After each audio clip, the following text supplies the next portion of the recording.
Nina bezulu edumeni ngahlomanga kwakhangela amankengane nazi indaba ze1KZNTV nifundele uphilano kaCebekhulu sanibonani. Nazo ke zona ihamba phambili namuhla. Isilo samaZulu sesivulelwe icala. Ele-IFP libanxenxele komqulu wezethembiso kanti indida kukhethwa imeya entsha eMzumbe. Sanemukela nina besilo kwindaba ze1KZNTV. Isazi imithetho umpumelelo zikalala uthi ukuvulelwa kwesilo icala ngenxa yokuqoka uNgondunankulu kaZulu kanye nesekela lakhe kuyefana nje nokuthela amanzi emhlane wedada ngoba kukho kungaguqulwa enkantolo kulokho ongangezo lakhe asekwenzile. Uzikalala usho kanjena kulandela ukuthi abanye abantwana basendlunkulu kaZulu bevulelekisile icala uMisuzulu kaZulu ithini bephikisana nesinqumo sakhe sokuqoka kaNgondunankulu kaZulu baveza nokuthi akayona inhloko yesizwe sikaZulu. Ngenkathi kuqhubeka umcimbi okwethulwa kaNgondunankulu kaZulu kanye nesekela lakhe kubantwana basendlunkulu kulandela ke ukuphakanyiswa kwabo yimbube emkhosini wasesandlwane, uNgondunankulu kaZulu uthula sizwe ebuthelezi ubese etshela abantwana ukuthi ke Isilo sesiphinde savulelwa elinye icala ngabanye babantwana abagagule ngamagama ngenxa ke yokuba Isilo sabaqokela kulezi ikhundla. Uthenga umsombuluko abantwana umntwana wasekhwezi nomntwana uvula indlela nomntwana uMathuba nomntwana uMxolisi bafaka icala enkantolo elisha lokuthi iNgonyama ayisiyo inhloko yombuso kaZulu ngoba ayinalo ilungelo lokuthi iqoke uNgondunankulu. Ngakho-ke seliphambi kwamajaji lelo cala. Kanti-ke isazi imithetho umpumelelo zikalala ephawula kulolu daba uveze ukuthi akukho otho lizoshintsha ngenxa yokuvulelwa kwesilo leli cala. Kanti-ke futhi necala lombango wesihlalo sobukhosi eliqhubekayo kakukho ke lizokushintsha kulokho osekulokothwe ngongangezwe lakhe. Yebo umthetho uyamvumela sikhumbule ukuthi icala selikuphi nendaba. Lingenile kwabakhona appeal efakayo once appeal yangena yaba successful meaning ukuthi the appeal has been granted you then say istatus akade kuyisona noma isimawade kuyisona eqaleni siyaqhubeka naso chaza ukuthini sisilo sakhona akekho umuntu osiphazamisele ehlalweni salo ama duties efile ngabe yawenza sekuqhubeka ukuthi akawenza mangabe kuukuthi ubufuna ukuthi angakwenzi lokho ngaleso sikhathi kusabheka ukuthi iprocess yakhona ithini bekufanele ulethe icala lakho in two parts, part A no part B. Part A la uzobuthini khona nginikeza undertaking ukuthi ayikho into ozoyenza ephaselene nehlalo ngesikhathi esabheka ukuthi kungabe indlela yokuqoka kwakho uqoke kahle yini. If ungekho lo part A icala belihambisa ngale ndlela eyilona i-situation is revert back kuyona manje sekutheni sithi cha isilo sakhona sasenza umsebenzi waso sihlele kahle ukuthi ihlalweni akekho ozokwazi ukuthi asiphazamise. Izinyalo lesilo esebuza umdlokombane umntwana ubamba indlovu nongumne wabo wesilo ekhuluma ke kulo mcimbi ube esetshela abantwana basendlunkulu ukuba mabazigqaje ngalokho abanakho okuyisakhiwo sombuso kaZulu obandakanya uNgondunankulu abasanda kuqokwa. Indlunkulu bengisacela nje ukuthi indlunkulu sukela namuhla iqala ukuyiqhenya ngalento eninayo khona.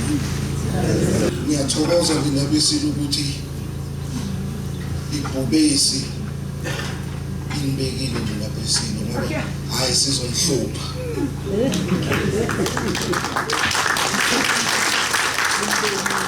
Ngisacela futhi neyinduna ziphatha abantu beNgonyama kahle. Ezindabeni ze1KZNTV kube komqondisi Miyeni ngisesigodlweni kokhangela amankengane kwaNongoma. Uhlalo weqembu lenkathe yenkululeko KwaZulu-Natal nophinde leli qembu lifolose ngaye ukuthi abe uNgondunankulu wesifundazwe uma ngabe enqoba ukhetho kulonyaka uThamsanqa Ntuli uhambele keMlazi eThekwini ukugqugquzela umphakathi ukuthi ube ingxenye yomcimbi okwethulwa kasomqulu wezethembiso waleli qembu ozokuba mhla zili-10 kuNdasa enkundleni yaseMoses Mabhida. Aphume ngobuningi amalungu omphakathi waseMlaza eThekwini ngesikhathi usihlalo weqembu le-IFP ethula ngokusemthethweni umkhankaso walo wokunxenxa amalungu omphakathi ukuba ke ayokwethamela ukwethulwa kasomqulu walo wezethembiso ngoNdasa. Umkhankaso weqembu le-IFP nje waseyokhethweni lolu esiyakulona lika 2024 namhlanje zoxhumana izakhamizi la eMlazi. Uyazi ukuthi uMlazi nomlando omkhulu weqembu le-IFP njengoba ukusungulwa kwawo izindlu zo4 room no 5 room kwaba uhulumeni lo KAZULU owahola umntwana. Even ngisho i-university abakhela yona, even ngisho isibhedlela abakhela sona. Manje indawo le enomlando wokwazi ukuthi izuze emsebenzini yeqembu le-IFP. Zoxhumana nabo ke siqala umkhankaso wethu kubagqugqumezela ukuthi ngomhla ka-10 March baphelele ngomningi babo lapha yana eMoses Mabhida Stadium labazolalela khona iqembu lizothula ukuthi ikuphi elilungisela abantu balapha eNingizimu Afrika naKwaZulu-Natal nabantu balapha eThekwini. Lo mkhankaso wethulwa uNtuli nje kuzokhumuleka ukuthi umengameli we-IFP usanda kumethula njengaloyo abamthwele ngeqoma ukuba ke abe uNgondunankulu wesifundazwe KwaZulu-Natal uma leli qembu linqoba ukhetho. uNtuli uthi ke bazoyifikela mathupha kuyo yonke imiphakathi kanye nakubaholi bemphakathi yahlukene ngokwahlukahlukana kwabo njengoba ke kulindeleke abe nomhlangano namakhosi kanye ke nezinduna khona namhlanje kusihlwa. Njoba nezinduna zamahostela nje ngizobe ngihlangane nazo kusasa ntambama. Namhlanje ntambama ngizohlangana namakhosi nomhlangano nawo namhlanje namanye amakhosi lapha KwaZulu-Natal la zoxoxa khona ngokuthi siya kanjani okhethweni. Sizohambela naphakathi emahostela njengeqembu le-IFP ngoba sizoyifikela kuyo yonke imiphakathi siyoxoxisana nayo size uvo lazo ukuze mabe sinika ithuba lokuphatha lesifundazwe singenze ocatshangwa yithi kodwa senze lokho okufiswa yibo abantu bakwaZulu-Natal. Isifundazwe kwaZulu-Natal ikakhulukazi iTheku sibukeka siyinyama kumaqembu ezepolitiki nonyaka njengoba osukwini lakusasa i-EFF izokwethula usomqulu lwezethembiso kanye ne-ANC ngokunjalo maduze. uNtuli uthi ke bafuna ukuqopheka umlando ngokwethula kwabo usomqulu. Ezethu inhlelo ayincikile ekuthenini obani abanye abayakhona. Ukunikeza nje ithuba abantu bakwaZulu-Natal ngoba silontshe manifesto yethu ngo-2021 kwakunenkinga ye-COVID. Manje sithola ithuba la izwe selivulekile. iMoses Mabhida Stadium icapacity yakhona ina 55,000. Kodwa njengeqembu le-IFP sibheka ukuthi babe ngaphezulu kwalokho. Nani sasa selikhona sesohlulwa yizo nje phela i-transport nemali lokwazi ukubathutha kodwa isasa liphezulu kakhulu. Eyindabeni ze1KZNTV kube kuntombi khona Mvubu eThekwini. Umasipala umzumbo ogwini oseningizimu nekamthaniya ubambe kumhlangano ophakamisa kungabethembi ubuholo kaBongani Nyusi oyimeya lo masipala. Lo mhlangano ohlala isongo somlomo oxoshwe yiqembu le-ANC usibonelo maphumulo. Kuona ke lo mhlangano kuphinde kwakhetha imeya entsha lo masipala umlungisi Indlovu weqembu le-IFP kanye nosotswebho oqhamuka kweqembu le-EFF.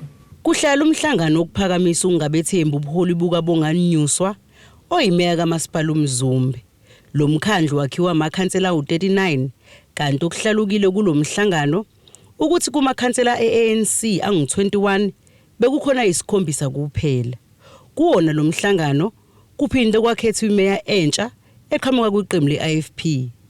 Usomlomo osanda kuxoshwa iqembu le-ANC uthi umhlangano uhlale ngokusemthethweni. On behalf of this council, that matter is done. The mayor has been removed lawfully so. Emotion is submitted to our office in Ilga Speaker anyway. And anginawo amandla okuyinqaba because abantu abasuke beyifakile they can go to court ukuthi I'm refusing. Therefore, for now, everything that happened today, it's within the law and unfortunately, kwenzekile. Nambe ngengisukume ngibe mude ngikuvimbe ngithi hayi cha hayi ningakwenzi lokho. We now have a new mayor that have been elected unopposed. Umaphumulo uthi uzoqhubeka nomsebenzi wakhe ukuba usomlomo. Lawo njani ngifica kule office nje. Cha ngisasa uyena usomlomo omkhandla. Aphinda ukhansela weward wase ward 11. So ngisasa khona nje. Koze kushaya noma ilesiphi lesikhathi esifikayo noma ke ngivuka ngidecide otherwise. uNyusi uthi uyena osayimeya kamasipala umzumbe. Indlela kumhlangano obizeke ngayo akulandelwanga imithetho efanele. Kube sekuthi umunicipal manager wa informa amakhansela wonke ukuthi umhlangano awusekho ngenxa yaloko ukuthi uxoshiwe uspeaker ngoba imithetho uthi uspeaker kufanele ukuthi abize umhlangano njengamanje asinaye kuspeaker. Uthi sebefakile incwadi kumnyango wezokubusa ngokubambisana nezindaba zomdabu ngalolu daba. indlela yonke eyenzekile ayikho emthethweni, so i-sitting nje yalomhlangano unlawful. So yikona okwenza ngizintroduce njengomeya ngoba ngumeya who was elected in a lawful meeting. Khandlo siyasikayitwe ke ukhokutha ukuthi kuyofanele siye enkantolo sicele declaratory order so that lo mhlangano that is being held right now kube ukuthi uyanullified by the court. That's what we are looking at the moment. Lo mbiko benuwathulela uZamando Sicele wezindaba ze1KZNTV ngisemzumbe.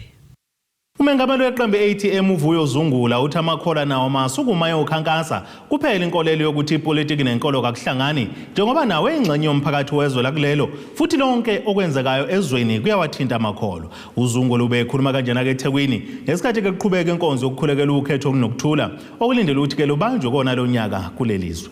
Kuqhuzelwa amakholwa ukuba ngayitheli ngabandayo aphinde asikhiphe inyumbazana engeyithinta ipolitiki lokhu kuvele ngesikhathi kuqhubeka umkhuleko wokukhulekela ukhetho lwanonyaka.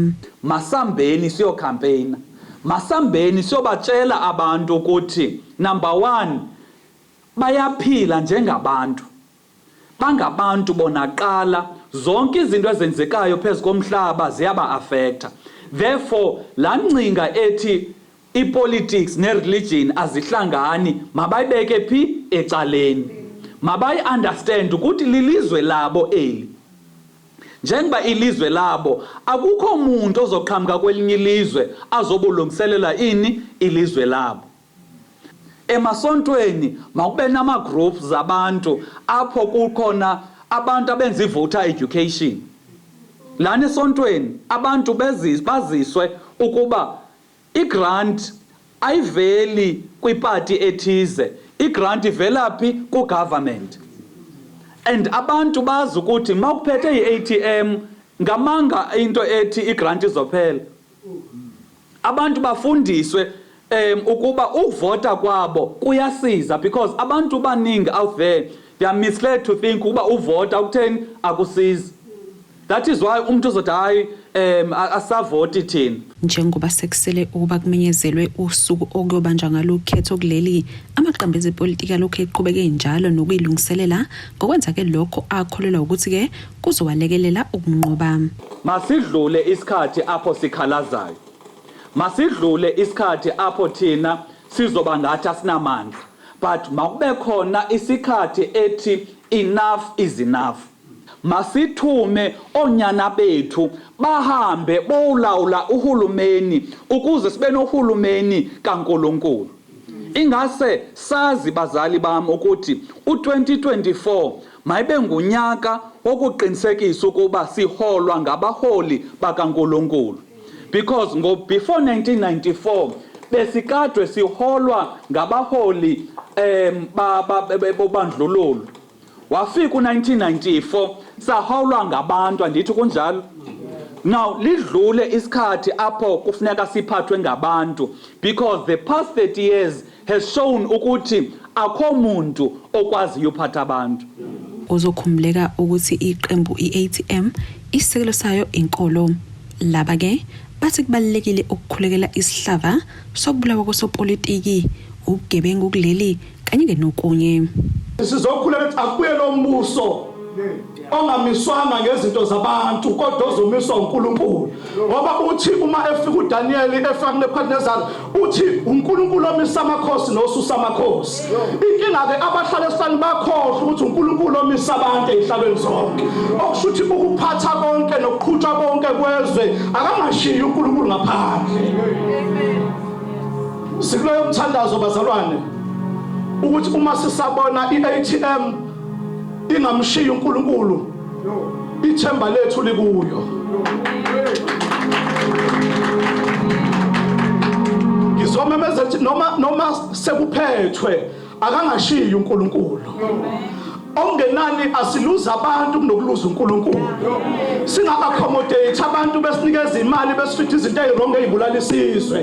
Kuhlala abantu sibanikeza amadolobha beza nama-drugs ngoba sifuna imali sikhohlwe uNkulunkulu osimise phambi kwabantu. Ey'ndabeni ze1KZNTV kube kuntombi khona Mvubu ngiseThekwini. Ake siye etolweni nebeselo sobuye sibuye futhi nezinye zindaba.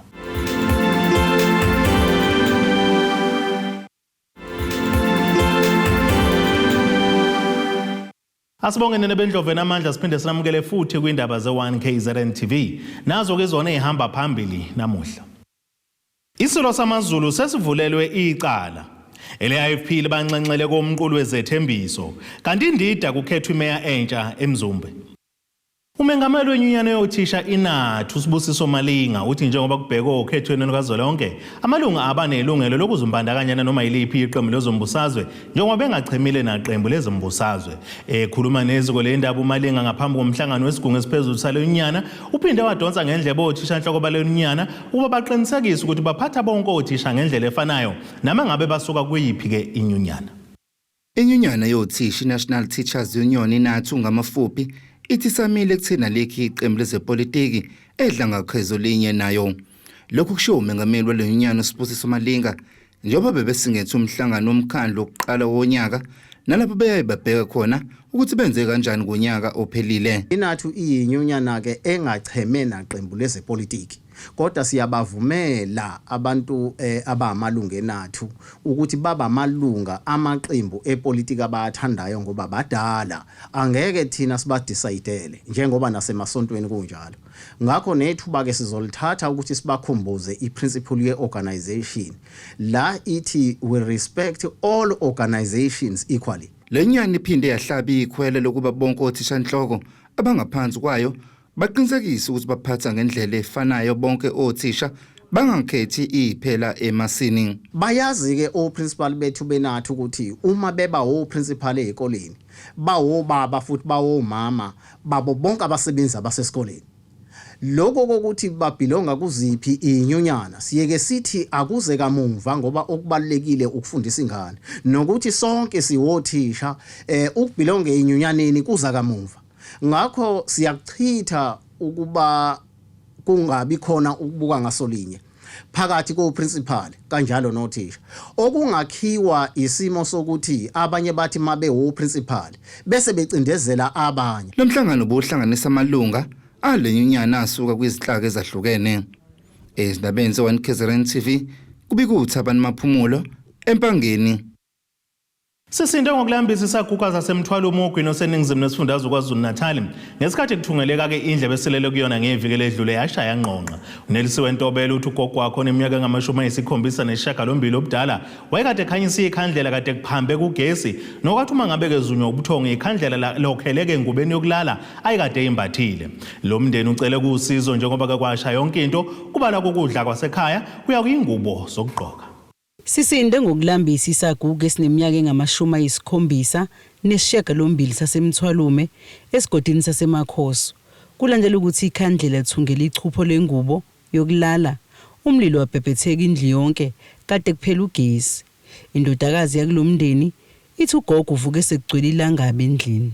Washumuzi shuthi ugogo uhlala nomfowethu la ekhaya. Ugogo weyedwa kuhambile ugesi. Ugogo ase light ikhandlela light ikhandlela ugogo shuthi kokheleka ingubo ichopho lengubo lalengela ekhandleleni wacisha ugogo ke watshela ukuthi icishile waqhubeka wayilalela shuthi mayese la ephaphama khona waphaphama wabona ku indle ikubomvu endlini kuyasha kusekunentuthu wavuka ke lapho ugogo wamemeza kwakhala wabiza abantu. Shuthi ke abantu bafika ke bazama ukumkhipha yena ekamereni. Uthi kushe yonke into okubalwa neglosa kanye nezingubo zokugqoka nezokulala abasele nalutho. Akwazanga ke kodwa ukuthi kube kusaphuma impahla ngoba umlilo wasodlanga sodla magalani ngoba abakwazanga nokukhipha impahla kuphuma ngalutho akuzange kuphume ngisho ukudla ngishoni kwangqonqa kwasani ngaphakathi endlini. Ube esebonga ukuthi yize kushile kodwa babonga umphefumulo kagogo wabe secela ukwelekelelwa. Siyambonga uNkulunkulu ngokuthi akuphuma ngamphefumulo ngendlela okwenzeka ngayo akuphuma ngamphefumulo ilokho esikubonga kakhulu uNkulunkulu. Nanokuthi ke singalijabulela usizo singase silithole singalijabulela kakhulu. Into esifisa kakhulu engasisithoba inhliziyo singacela usizo mhlambe lokuthi sithole ukuthi sisakhelwe mhlambe kona ungasijabulisa kakhulu. Elinye ilunga lomndeni nalo licela usizo lokwakhelwa indlu. Ngekho mina ngeke sengifonela umngane wami uhlala emakhoso. Mana ngizazi ngesikhathi singabe ukwara to 8. Esikashe ngasuka ngisususweni ngezangala ngafika sekusha ngempela. Siyacela nje kona konke ubani ngathi bangasiza. Konke abangasiza ngoba into esinivuke nje kahle umuzi. Kanti kwabe sekuvele sikuzanye ukuthi wakhiwe. Lo mbiko benwethulelo uZamando Sicele wezindaba ze1KZNTV ngisemthwalumi. Thishanhloko wesikole samabanga aphezulu amangwe sematshana ngasempangeni enyakatho KwaZulu-Natal uNkululeko Mbuyazi uthi ukusebenza kothisha ngokuzikhandla nokusebenzisana nomkhandlu wenkosi yesizwe sakwaMadlebe ikhona okwenza bakwazi ukuthola kama-percent ali100 phecelezi 100% kwimphumela kamatikuletsheni yangonyaka odlule. Ekhuluma neziko lendaba uMbuyazi ngenkathi kunomcimbi wokubungaza lempumelelo uveze ukuthi uyakholwa ukuthi nabafundi bakulonyaka bazokhuthazeka basebenze ngokuyikhandla. Umkhandlu wenkosi yakwaMadlebe uhambele esikoleni namangwe ukuzobungaza naso lesikole ngokwenza kahle kwimphumela kamatikuletsheni njengoba lesikole sikwazile ukuthola 100%. Inkosi uZungu ihlabise lesikole ngenkomo ukusibonga ngokusebenza ngokuzikhandla. Kanti uNgondunankulu wesizwe sakwaMadlebe uthi inkosi isebenzisane kakhulu nothisha ukuzama ukuvusa lesi sikole njengoba bese sithathwa njengezinye zesikole ezingenzi kahle. Esigqugquzela emphakathini kakhulukazi siyafisa ukuthi abaholi bendawo njengenkosi yesizwe nezinduna ukuthi kusetshenziswane. Uma kusetshenziswana ke yikho lokho okubona namhlanje okuyokubona kwenzeka. Ngoba njengoba inkosi ilethe inkomo la lesi sikole kade sifile lesi sikole isikhathi esiningi.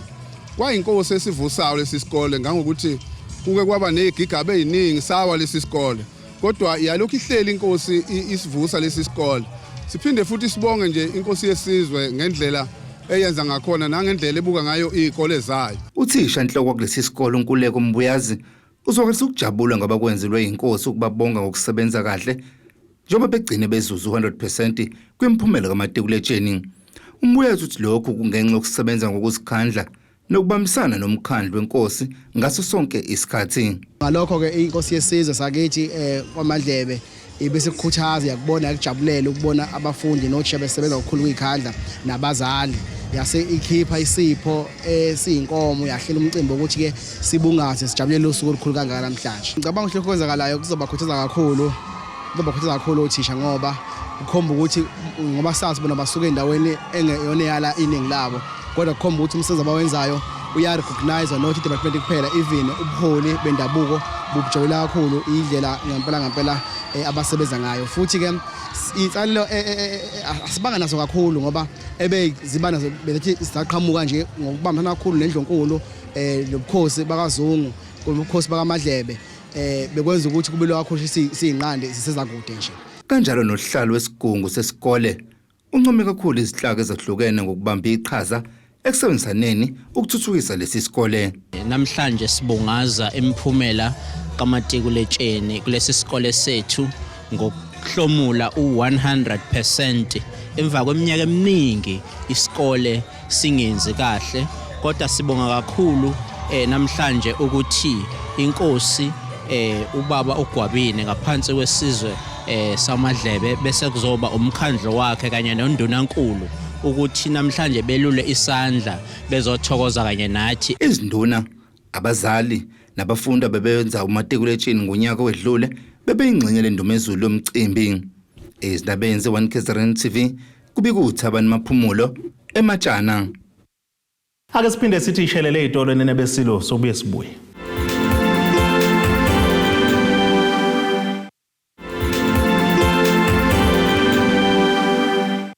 Asibonge siphinde sinamukele futhi kwindaba zethu ze1KZNTV nazo kwizona ehamba phambili.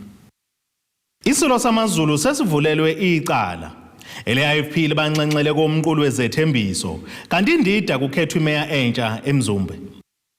Ake sibheke engosini yezomnotho.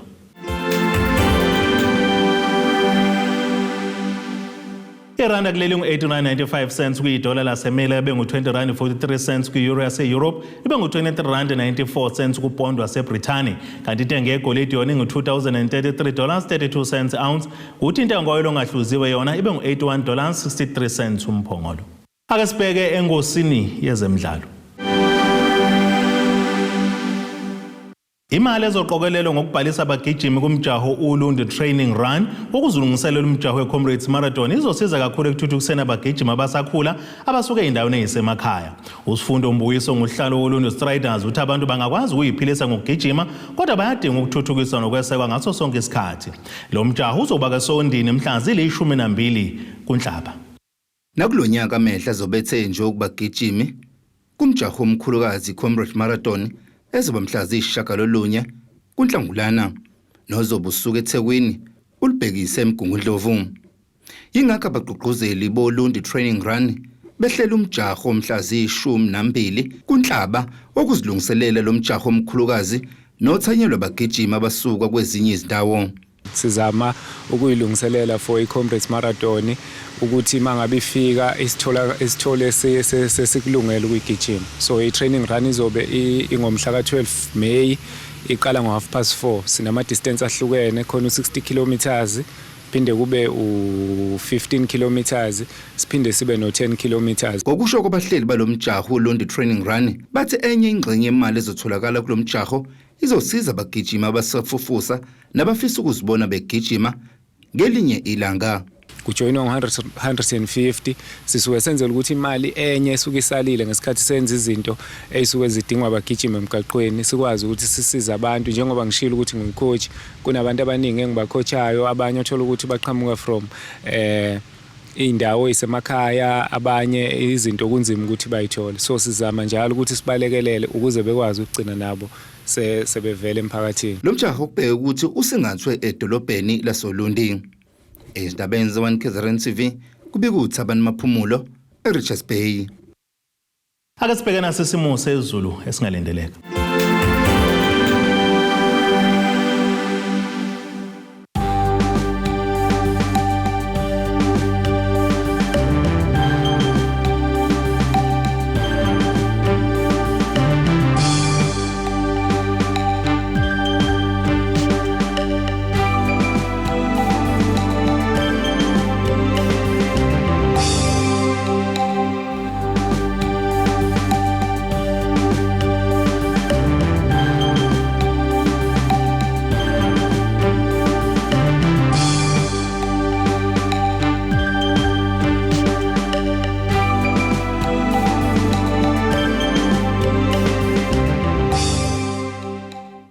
Iyanina besilo ziyaguqa besiyiphaka namuhla kuze kube ngokuzayo.